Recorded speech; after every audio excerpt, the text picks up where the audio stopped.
अशोक जी, राहुल गांधी ने कहा मैं तपस्या करने आया हूं, चाहिए मुझे जेल में डाल दें। भारतीय जनता पार्टी ने ये हिट विकेट किया या वाकई में गिल्ली उड़ा दी है राहुल गांधी की? फायदा किसको, नुकसान किसको? जैसा कि अभी दिनेश जी ने कहा, ये भारी नुकसान भाजपा को है, इस देश की लोकतांत्रिक मूल्यों को है, संविधान को है, और आने वाले भविष्य के राजनीति के लिए ये बहुत बड़ा एक खतरा शुरू हो गया है। क्योंकि जैसा उन्होंने कहा कि ये विष के बीज बोए हैं, ये बहुत बड़ा वृक्ष बनेगा, और इस वृक्ष की फल कितने लोगों को मौत की नींद सुनाएंगे पता नहीं। मैं राजनीतिक हत्या की बात करता हूं, इसी को चला देंगे कि अशोक वानखड़े हत्या की बात कर रहे हैं। आजकल बहुत एक बार अपने को जो बोलता है उसको एक्सप्लेन भी करना पड़ता है, क्योंकि सुनने वाले इतने बददिमाग हो गए हैं, दिमाग खाली हो गया है कि आपके किस अर्थ का कहां अर्थ निकालेंगे। मूल प्रश्न ये है कि जिन्होंने नरेंद्र मोदी के शासन को गुजरात में देखा है मुख्यमंत्री के दौरान, उनके लिए ये नई बात है ही नहीं। उनके लिए ये केंद्र में कॉपी पेस्ट है। क्या संघ के लोग हो, बीजेपी के लोग हो, विरोध के लोग हो, विरोधियों के लोग हो, क्या उनकी आवाज गुजरात में मुख्यमंत्री काल में बंद नहीं हुई? यहां तो सदस्यता रद्द हुई, कई जगह गुजरात में तो जीवन से रद्दता, जीवन ही समाप्त हो गया, ऐसे भी वाकये आए हैं।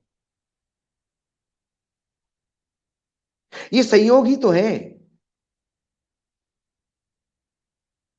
कि क्यों उन लोगों की जीवन लीला समाप्त होती है जो विरोध करते हैं। ये संयोग हो सकता है, लेकिन संयोग जब बार बार होते हैं तो प्रश्न उठते हैं, और वो प्रश्न भी उत्तर मिलने पे समाप्त हो सकते हैं। लगातार प्रश्न उठते जा रहे हैं, उठते जा रहे हैं, उठते जा रहे हैं। पता नहीं वो कौन सा अंधा कुआं है, अभी तक आवाज ही नहीं आ रही। 2014 से लेकर लगातार सवाल उठते आ रहे हैं, सवाल अंदर डालो, आवाज ही नहीं आती। कितना कुआं खोल है, ये कितने बेशरम है कि सवाल पचाए जा रहे हैं, पचाए जा रहे हैं, जवाब नहीं देते, और सवाल पूछने वाले की आवाज बंद कर देती। मैं बार बार उदाहरण देता हूं, इंदिरा गांधी की तुलना यदि मैं नरेंद्र मोदी जी के साथ करूं, तो इंदिरा गांधी नरेंद्र मोदी से ज्यादा सशक्त थी, ज्यादा पढ़ी लिखी थी। विश्व में उनकी मान्यता नरेंद्र मोदी जी से कई गुना ज्यादा थी, क्योंकि वो मान्यता नेचुरल थी। अपने पैसों से ढोल भेज के, बजा के, लोगों को नृत्य करवा के और आवाज लगवा के, नारे लगवा के उत्सव नहीं मनाए गए थे। वो मार्केटिंग नहीं थी। जवाहरलाल नेहरू भी लंदन के रोड पे जब निकलते थे तो पूरा लंदन टूट पड़ता था जवाहरलाल नेहरू को मिलने के लिए। ना तब इलेक्ट्रॉनिक मीडिया था, ना तब कोई एक आईटी टीम थी जो कहीं और की विजुअल लगा के बता दे कि बहुत ज्यादा लोग टूट पड़े हैं। लेकिन इसके बावजूद जब इंदिरा जी के हाथ से इमरजेंसी लगी, जब इंदिरा जी को भी लगा कि वाकई इंदिरा इज इंडिया हो गया है, तो इस देश की जनता ने, जो आज के परिप्रेक्ष्य में कम पढ़ी लिखी थी, अशिक्षित थी, गरीब थी, लेकिन आत्मसम्मान के साथ जीने वाली थी और मूर्ख नहीं थी। मैं बार बार कहता हूं, इस देश की जनता अशिक्षित हो सकती है, गरीब हो सकती है, संघर्षशील हो सकती है, प्रताड़ना झेलने वाली हो सकती है, दुर्लक्ष्य करने वाली हो सकती है, लेकिन मूर्ख कतई नहीं। क्या जनता ही नहीं समझती कि इससे ज्यादा क्या जनता 1900 जब से देश आजाद हो गया, अंग्रेजों के समय से जनता भाषण और तकरीर सुनते आ रहे हैं, बड़े बड़े जलसे सुनते आ रहे हैं। क्या लोगों ने टिक्का टिप्पणियां नहीं की? क्या 50 करोड़ की गर्लफ्रेंड यही बात नहीं हुई थी? क्या किसी महिला के इलाज का खर्चा भी राजनीति में विषय हो सकता है? बात तो हुई थी ना। किसी महिलाओं को दीदी दीदी कहना, यह बात तो हो गई थी ना। लेकिन किसी को शूर्पणखा कहने पे भी उसने उसको हंसी मजाक करके टाल दिया, उसको राजनीतिक टूल नहीं बनाया। क्योंकि उस शूर्पणखा जिस पे आरोप लगाया वो इतनी दमदार स्त्री है, उसे लगा कि मैं चुनाव के मैदान में उतर के वहां जवाब दूंगी कि मैं शूर्पणखा हूं, कि मैं इस देश की स्त्री हूं। ममता बनर्जी ने कोई डिफेमेशन का सूट फाइल नहीं किया, ना किसी को करने के लिए बोला, क्योंकि ममता वो शेरनी थी, वो जानती थी कि मैं जिस दिन दहाड़ूंगी मेरे लोग, मेरे अपने बंगाल की अस्मिता होगी। और उसने दिखा दिया चुनाव की राजनीति में। चुनाव के नतीजे आ गए, औंधे मुंह गिर गए आप। लोग चुनाव की रास्ते से, जनता की अदालत से न्याय पाने का प्रयास करते हैं। जिनको जनता की अदालत से डर लगता है वो ये शॉर्टकट ढूंढते हैं कि किसी की सदस्यता, क्या हुआ सदस्यता रद्द करके? माइक म्यूट करोगे तो लंदन तक आवाज जाएगी, यूरोप तक आवाज जाएगी। चैनल से लोगों को निकाल दोगे तो यूट्यूब शुरू हो जाएंगे। यूट्यूब बंद कर दोगे तो बसों में जाके लोग बोलेंगे। आवाज किसी की बंद नहीं कर सकते। जब इमरजेंसी में इंदिरा जी नहीं बंद कर पाई, जो जिनको मैंने सबसे ताकतवर कहा, ये तो उनसे 50% है। कितनी लोगों की हत्याएं होगी, कितने लोग जेल जाएंगे। 165 करोड़ का देश है ये। और जब देश को लगता है कि उनके सर पे आई है तो रास्ते पे निकलता है गुरुजी। जब लोगों को लगा कि भ्रष्टाचार अति हुआ तो नाम अन्ना हजारे का हुआ, लेकिन जनता तो रोड पे स्वयं आई थी। जब लोगों को लगा कि हमारे सवालों को जबान देने वाला, शब्द देने वाला कोई है, तो एक राहुल गांधी जिसकी कोई औकात नहीं थी, जो आपके नजर से पप्पू था, जिसको बोलने की तमीज नहीं थी, जिसको आपने ड्रग एडिक्ट तक घोषित कर दिया था, जिसको बार बार भागने वाला कहता था, विदेश भागता है कहता था, विदेशी महिला के से पेट में जन्म लेने वाला इस देशभक्त नहीं हो सकता, ऐसे तमाम आरोप उस पर लगाए आपने। लेकिन जब वो कन्याकुमारी से निकल पड़ा तो लाखों की तादाद में लोग जुड़ते गए। बसों से नहीं लाए थे, गाड़ियों से नहीं लाए थे, लोग जुड़ते गए। आप उससे डर गए? आप उस राहुल गांधी के बदलते हुए परिवर्तन, उसका पप्पू का टैग जाने से आपके पेट में गोला आ गया, आपके पैरों की जमीन खिसक गई? क्योंकि आप अपने बलबूते पे चुनाव नहीं लड़ना चाहते हो, आप दूसरों को बदनाम करके चुनाव लड़ना चाहते हो। आप ये नहीं कहते हो कि मैं हूं भाग्य विधाता, मुझे वोट दीजिए। आप वो कहते हो कि सामने वाला महामूर्ख है, इसलिए मुझे वोट दीजिए। जब वो सामने वाले की छवि निखर के सामने आती है, जब सामने वाला 2014 से उठाए हुए तमाम सवाल इस देश के सामने समस्याएं बन के उभरती हैं, फिर वो नया राहुल गांधी जब पार्लियामेंट में दहाड़ता है, हिंडनबर्ग रिपोर्ट को सामने रखता है। बोफोर्स का मामला इन्हीं लोगों ने उठाया था ना। बोफोर्स कोई जागरण या दैनिक भास्कर या नई दुनिया या नवभारत टाइम्स ने उठाया हुआ इशू नहीं था।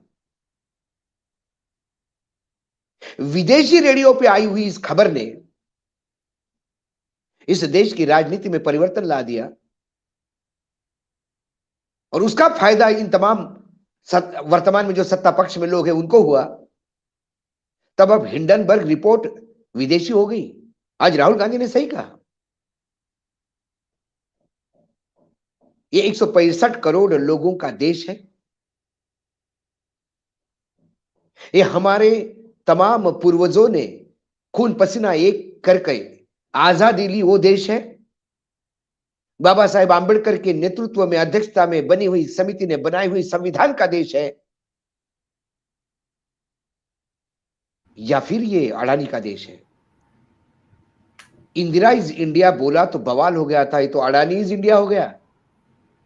कैसा अडानी के ऊपर हमला, इस देश के विकास के ऊपर हमला हो गया। 5 जनों को जवाब देना होगा, अंकलेश्वर अय्यर को जवाब देना होगा।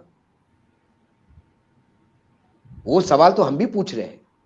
मैं तो बार बार कह रहा हूं, मैं दिनेश जी के शो पे किया, मैंने अभिषेक के, मैंने आपके भी शो पे कहा, मैं लगातार इस बात को बोलते आ रहा हूं, शेयर मार्केट में चढ़ा उतार मैं छोड़ देता हूं उसको, टेंडर में मदद करना छोड़ देता हूं मैं उसको, ये सब करते आ रहे हैं जितनी भी सरकारें हैं, थोड़ा बहुत नमक आटा थोड़ा वो चलता ही है, एक दूसरे को मदद करते ही है। कल संजय जी मुख्यमंत्री बन जाए यूपी के और दिनेश जी और मैं किसी टेंडर के साथ जाए तो थोड़ा बहुत तो सॉफ्ट कॉर्नर हमको होगा ही, या मेरे शो पे आते थे बेचारे, आप बहुत बनवा मेहनत दीजिए, करते आप थे, बनवा थोड़ा बहुत तो दीजिए, मदद कर ही दूंगा, ये हर जगह होता है भाई, कौन कहीं बनवा करेगा, हर जगह करेगा। अशोक जी बनवा दीजिए आज। मैं उसको भी मान देता हूं, चलो ठीक है, वो भी हो जाएगा, वो भी चलता है, टेंडर तुमने दिया उसको पोर्ट दिया, वो सब कुछ दिया। अहम सवाल,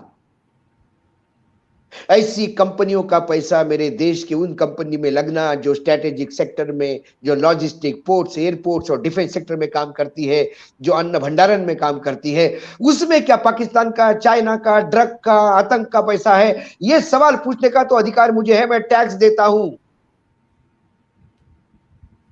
नरेंद्र मोदी जी और अमित शाह जी सुबह चाय पीते होंगे तो उनके खर्चे भी सरकारी खर्चे होते, गुरुजी उसमें कुछ कंट्रीब्यूशन हम सब चारों का है, हम सभी टैक्स देते भाई।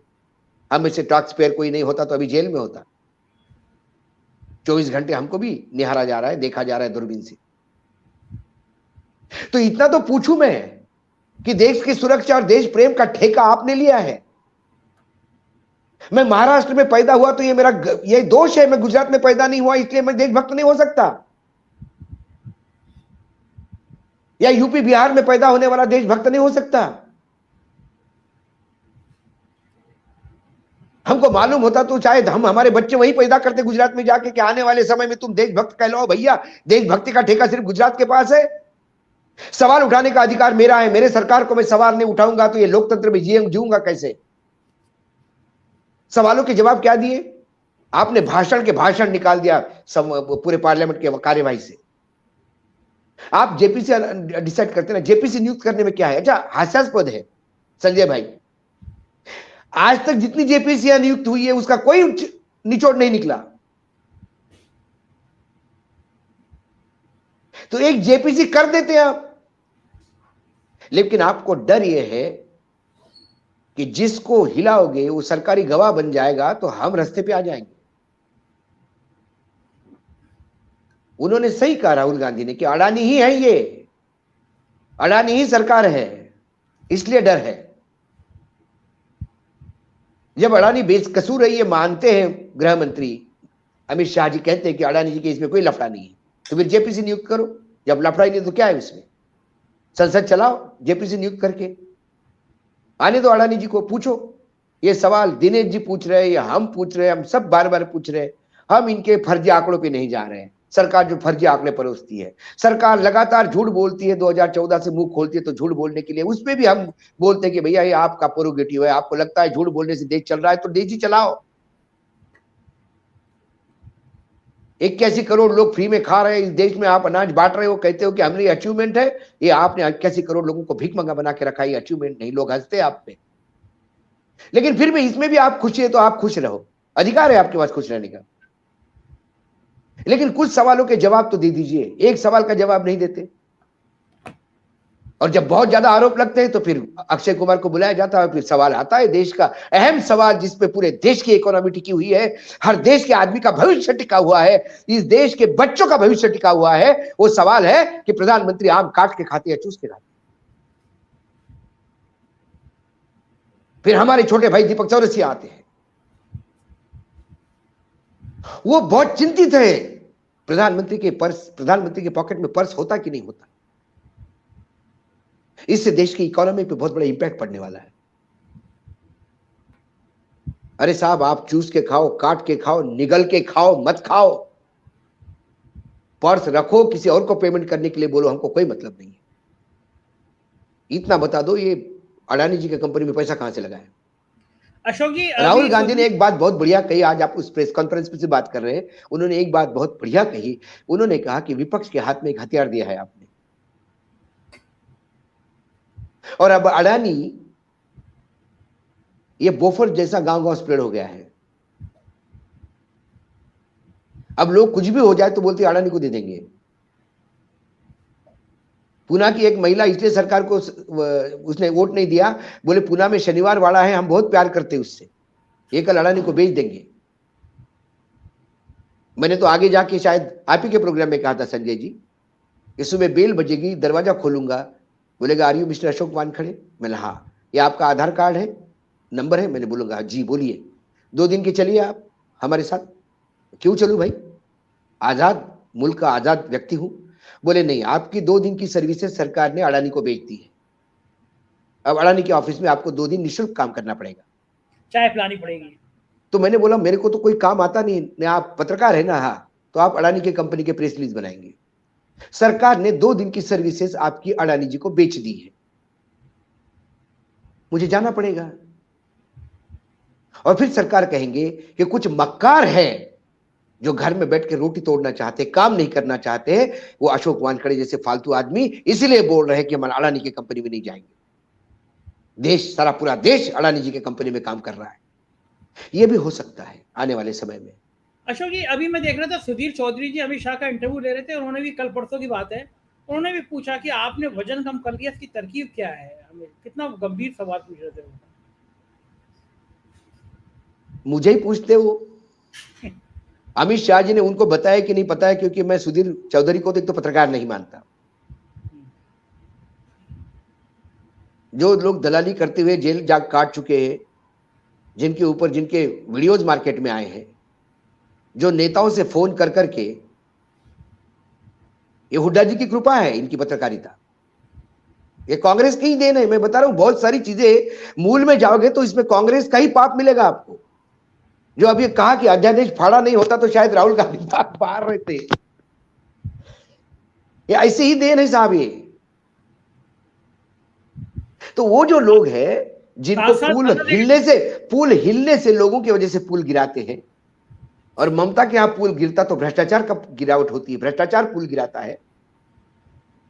और जब मोरवी में पुल गिरता है तो लोग गिराते हैं। ये पत्रकारिता के बहुत उच्चांक स्थापित करने वाले लोग हैं। यदि ये पत्रकार है तो हम पत्रकार नहीं, और यदि हम पत्रकार हैं तो ये कतई हमारे लाइन में बैठ नहीं सकते, इसीलिए वो उनको पूछते हैं। लेकिन मैं एक बात तो बता दूं कि ये तो मुझे अमित शाह जी ने खुद कहा था कि वजन कैसा बंद करना है। बीजेपी के दिवाली के मेले में